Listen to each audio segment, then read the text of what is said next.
உயிர்த்தெழுந்த இயேசு கிறிஸ்துவின் வல்லமை ஊழியங்கள் வழங்கும் வசனப் பெட்டகம்.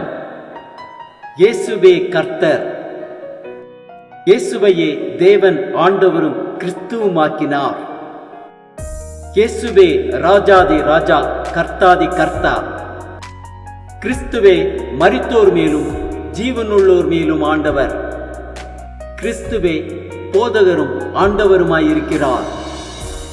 வசனப் பெட்டகத்தின் இன்றைய தின கருப்பொருள் ஜெபம்.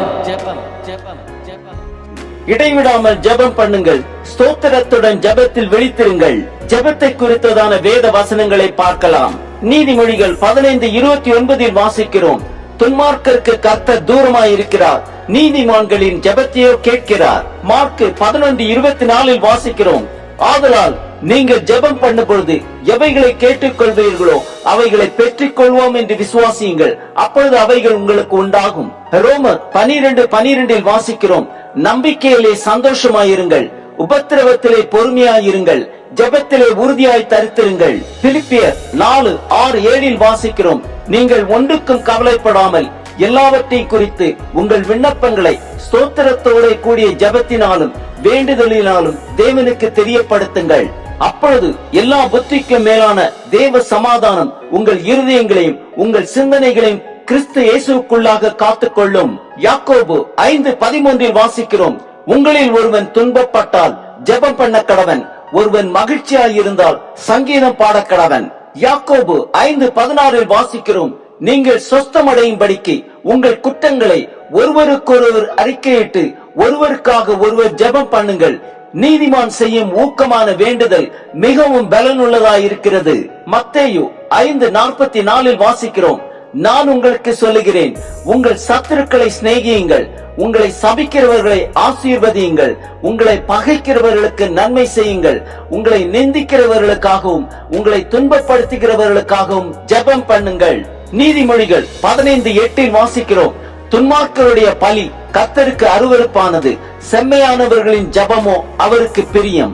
லூக்கா 18:1 வாசிக்கிறோம், சோர்ந்து போகாமல் எப்பொழுதும் ஜெபம் பண்ண வேண்டும் என்பதை குறித்து அவர்களுக்கு அவர் ஒரு உவமையை சொன்னார்.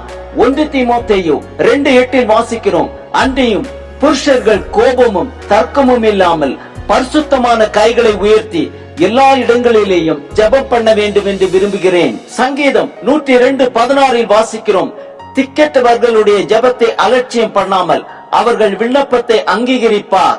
மத்தேயு 26:41 வாசிக்கிறோம், நீங்கள் சோதனைக்குட்படாதபடிக்கு விழித்திருந்து ஜெபம் பண்ணுங்கள், ஆவி உற்சாகம் உள்ளதுதான், மாம்சமோ பலவீனம் உள்ளது என்றார். யோபு 42:10 வாசிக்கிறோம், யோபு தன் சிநேகிதருக்காக வேண்டுதல் செய்த போது கர்த்தர் அவன் சிறையிருப்பை மாற்றினார். யோபுக்கு முன்னிருந்த எல்லாவற்றை பார்க்கிலும் இரண்டத்தனையாய் கர்த்தர் அவனுக்கு தந்தருளினார். 1 தெசலோனிக்கேயர் 5:16-17-18 வாசிக்கிறோம், எப்பொழுதும் சந்தோஷமாயிருங்கள், இடைவிடாமல் ஜெபம் பண்ணுங்கள், எல்லாவற்றிலேயும் ஸ்தோத்திரம் செய்யுங்கள், அப்படி செய்வதே கிறிஸ்து இயேசுவுக்குள் உங்களை குறித்து தேவனுடைய சித்தமாயிருக்கிறது.